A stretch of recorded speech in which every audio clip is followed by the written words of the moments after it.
Greetings, I'm Mr. Grimreaper 512, and welcome everybody to another edition of Back in Time. This is Tom Hanks Week, and tonight, as promised, we're going to talk to you about another Tom Hanks film that deserves a lot of praise. Yes. This, my friends, is the 1995 Ron Howard film Apollo 13. Now, as I said before, that this film is directed by Ron Howard. This film is based on the book Lost Moon by Jim Lovell and Jeffrey Kluger. This film stars Tom Hanks as Jim Lovell, Kevin Bacon, the late Bill Paxton, Ed Harris, Gary Sinise, and Kathleen Quinlan. And this film was the music for this film was done by the late James Horner. Yes. James Horner has done a lot of great music to our soundtrack, and those of you who don't know as well, which I happen to have the soundtrack to, he did the score for The Mask of Zorro. Yeah. Which I like that score. I like that movie too. So. We'll talk about that another day, by the way. I really want to talk about both movies. Zorro thing later on, but we're going to get to this and hope you enjoy. Yeah, so if you have not seen this movie, please tell me you have. I hope you have. But if you haven't, go find it. You can find it online. You can find it in. You can pick it up you can pick it up at you can buy it on Blu-ray or something like that or whatever. Yeah, you'll find it normally somewhere. But we are going to go into spoilers with this movie, and we're going to talk about it. And we're also going to talk about the real life situation that was of what went down, of how everything happened with the mission, with the Apollo 13 mission that happened in 1970. So yeah. So here we go.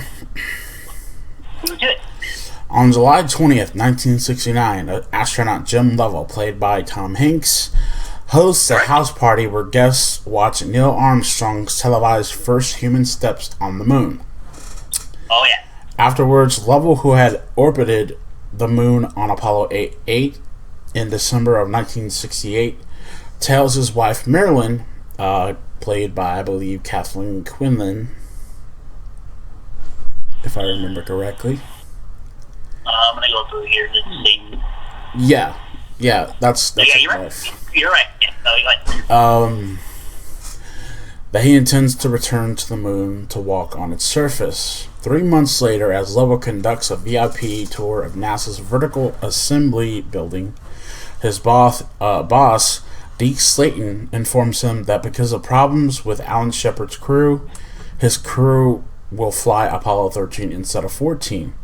Lovell, Ken Mattingly, played by Gary Sinise, and Fred Hayes, played by Bill Paxton, trained for their new mission. A few days before launch, Mattingly is exposed to German measles, and the flight surgeon demands his replacement with Mattingly's backup, Jack Swigert, played by Kevin Bacon. Lovell resists breaking up his team, but relents when Slayton threatens to bump his crew to a later mission.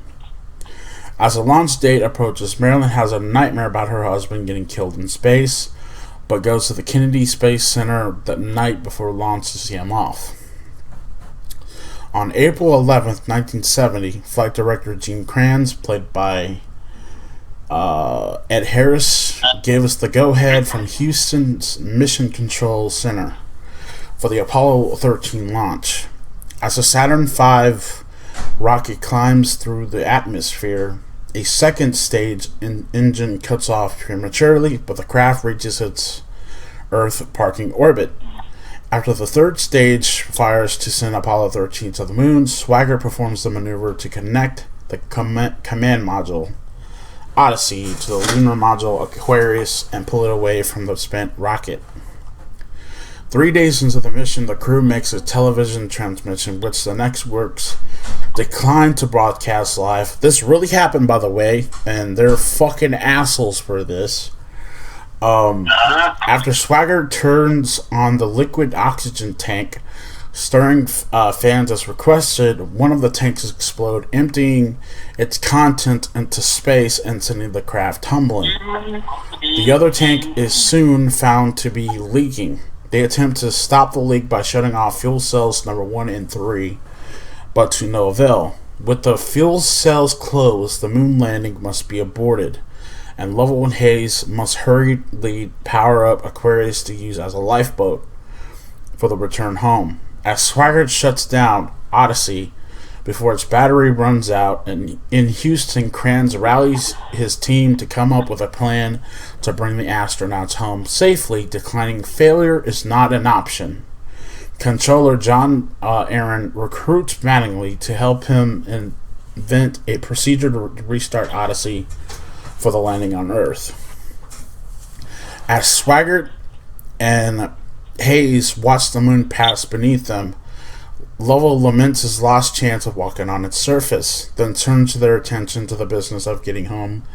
With Aquarius running on a minimal electrical power, the crew suffers freezing conditions, and Hayes begins to feel ill and runs a moderate fever. Swigert suspects Mission Control is withholding their inability to get them home. Hayes angrily blames Swiggert's inexperience for the accident, and Lovell quickly squelches the argument. Before I go any further, first things first, Fred Hayes is an asshole. Because here's why. If you remember in the movie, dude, what did Mission Control tell Swigert to do? They told him to stir the fucking tanks. Yeah. That's what happened. Yeah. It's not his fault. It's not Swiggert's fault that happened. It's fucking NASA's fault that shit happened. Yeah. So he can't blame. So he can't really blame them for what went down. But anyway, when carbon dioxide approaches dangerous levels, ground control must quickly invent a way to make the command module's square filters work and the lunar module's round receptacles. With the guidance system on Aquarius shut down, the crew must make a difficult but vital course correction by manually igniting the lunar module engine. Mattingly and Aaron struggle to find a way to turn on the command module systems without drawing too much power, and finally transmit the procedure to Swigert, who starts Odyssey by transferring extra power from Aquarius. When the crew jettisons the surface module, they are surprised to see the extent of the damage. As they release Aquarius and re-enter the Earth's atmosphere, no one is sure that Odyssey's heat shield is intact. The tense period of radio silence due to ionization blackout is longer than normal, but the astronauts report all is well and splash down in the Pacific Ocean. As helicopters bring the 3 men aboard the recovery ship USS Iwo Jima for a hero's welcome, Lovell's voiceover describes the subsequent investigation into the explosion and the careers of Hayes, Swigert, Mattingly, and Kranz. He wonders if and when mankind will return to the moon, thus ending Apollo 13. Wow. Okay, so I just want to talk about this for a second. I want to get back to the argument that that Hayes and Swigert had in the movie. Hayes blamed Swigert for doing what NASA was telling him to do. Yeah. He was saying something around the lines of, how did you know what the meter was saying or before you turned the switch? And Swiggert's there yelling back at him They told me to start the tanks. It's not Hayes' fault. It's not Swagger's fault. No. It's NASA's fault. Because they should have checked before this fucking mission that they put these dudes on, before they put them in this mission, they should have checked every fucking thing from the get-go before this shit started going, before they even went into space. Before they went into space, they should have checked every fucking thing out. Yep. Inspect it top to bottom, up and down. And I think what happened between Hayes and Swaggart was bullshit, because they're blaming each other. They're going back and forth with each other, trying even Swaggart is suspecting Mission Control is withholding their inability, which they are. They're withholding shit from them. Yeah, I really believe. Right. To be honest, dude. Sorry, I'll let you go. I'll go here in a minute. No, go ahead. No, go ahead. I really believe that Swaggart. I really believe that Mission Control was not telling them anything that they need. They did not do anything to get this shit right. You know what I mean? And to say that it was for Swaggart and Hayes to blame each other, they shouldn't be blaming each other. They need to blame the bastards that sent them up there to begin with, and that was NASA. But what is your thoughts on that situation, man? Well, I agree with Real about it was NASA's fault because, like he said, they have to check everything. Normally before the rocket goes into space, you have to inspect. You have to make sure it's full of fuel. You have to make sure it's on the up and up, basically, before you put people in there and send them on a mission into space. Because going to space, it takes a lot, And I know, being an astronaut, it's not easy. You have to be up there in the coldness of space, testing yourself, and it wasn't nobody on board's fault. Like Grim said, it was NASA's fault, And another thing too is Mission Control withholding information. That's not really good. That I can't really do that because if the astronaut's in a situation where they have to rely on Mission Control to say, okay, this is what you need to do this, do that. That's what Mission Control is there for. To talk them through a situation that they get into. This is what we talked about yesterday. This is a situation Tom Hanks gets himself into as an astronaut in space. Something goes wrong on the Apollo 13 mission.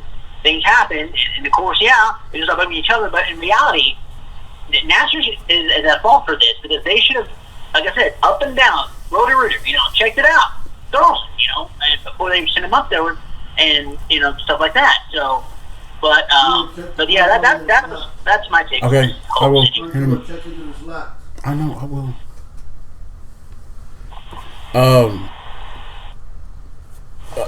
Hold on, guys.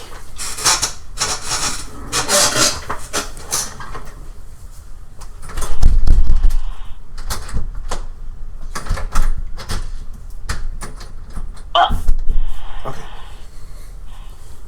What are you doing? Oh, all right. Sorry, guys. I had to do something real quick. Sorry, but I was already finishing it. So that's my take on that. I'm sure Grim heard all what I said, but that's my take on that situation. NASA should do better than. Okay, so this is what it says here. The technical and historical accuracy.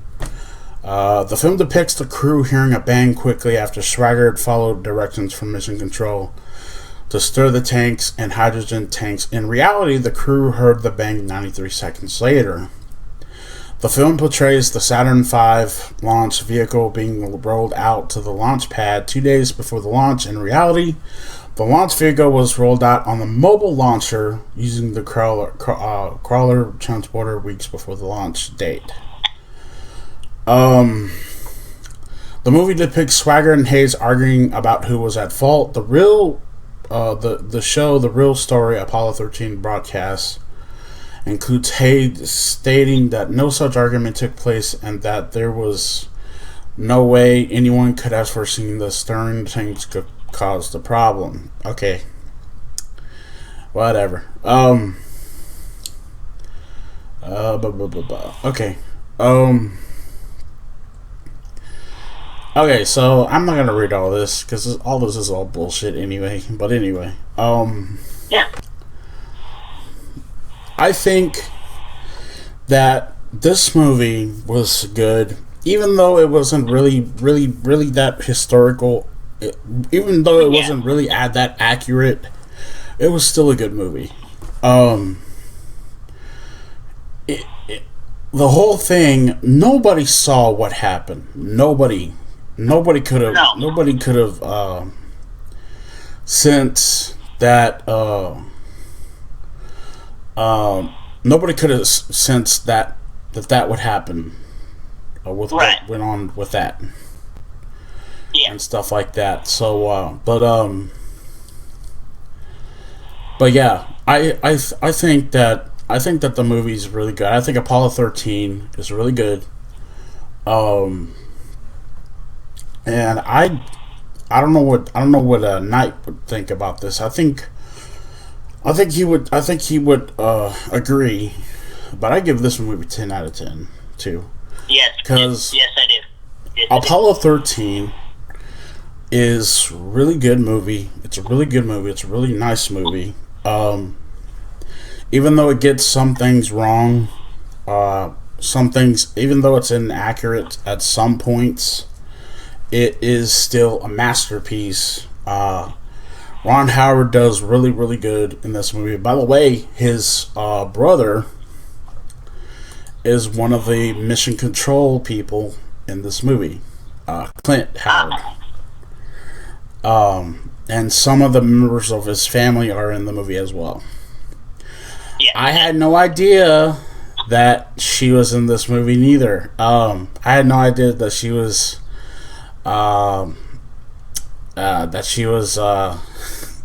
Ron's daughter.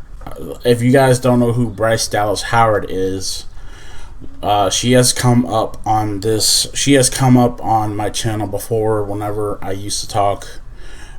had talked about the 2 Jurassic World films, Yes.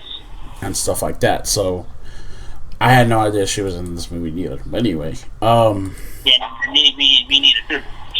but yeah, Apollo 13 gets a 10 out of 10. I love this movie. Yes. But what do you think? What do you think about it, man? About Apollo 13? I thought that it was a good movie too, and I do. The reason I agree with Grim on 10 out of 10 is because this movie was good. You know, it basically touches bases on what happened in reality. You know, the actors play real life astronauts who relived the real life events, and so I kind of like that it tells the story of people who may not be familiar with it. Like for instance, here in '69, I wasn't even born yet. I wasn't born until like 7, but we all know how Neil Armstrong walked on the moon. You know, but anyway, so I thought the movie was good. And like I said before, you know, I want to say that Tom Hanks once again does a heck of a job being, as an actor acting the part. And of course, you know, Kevin Bacon, I'm familiar with those. You know, Kevin Bacon, Footloose, other kinds of movies, and of course, the late Bill Paxton from Twister. Also, that's why I know Bill Paxton a lot. And of course, as you know, those guys, we lost Bill Paxton about 3 years ago in 2017. So from a stroke. So God rest his soul. And this goes out. This is dedicated to the late Bill Paxton, by the way. I want to say that in memory of him.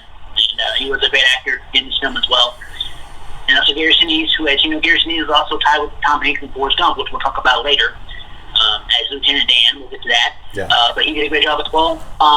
Great movie. I recommend it to you guys. If you haven't seen it, please watch it for yourself. And if you guys are like about things about outer space, this is the movie to watch because it is really great, and you guys will certainly enjoy it. If you love things about outer space, this is the movie to watch. I guarantee you.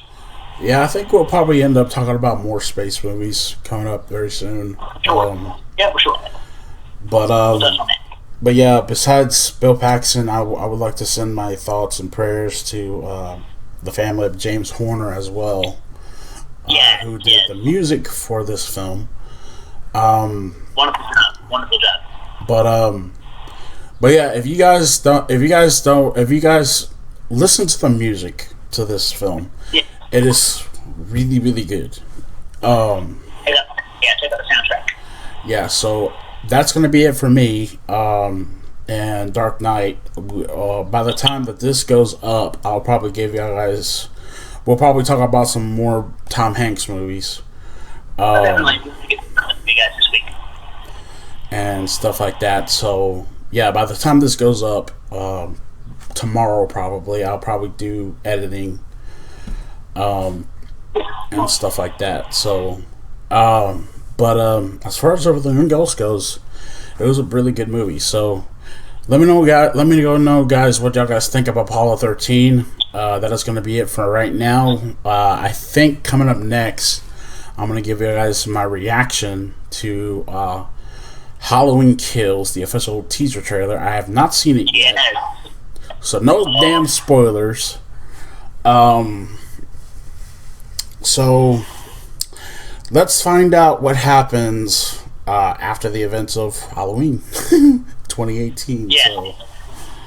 Yeah, Grim and I went and saw 2018 before all this pandemic and everything. We went to the theater and saw that, the new Halloween that came out in 2018. So I am also dying to know what happens, and I'm going to tune into his reaction tonight when he does it. But when he puts it up, I will check out the trailer myself. But yeah, so look out for that reaction for the Halloween Kills. I can't wait. I know Grim can't wait. So thanks for watching, guys. Leave a comment down below, and we'll catch y'all later.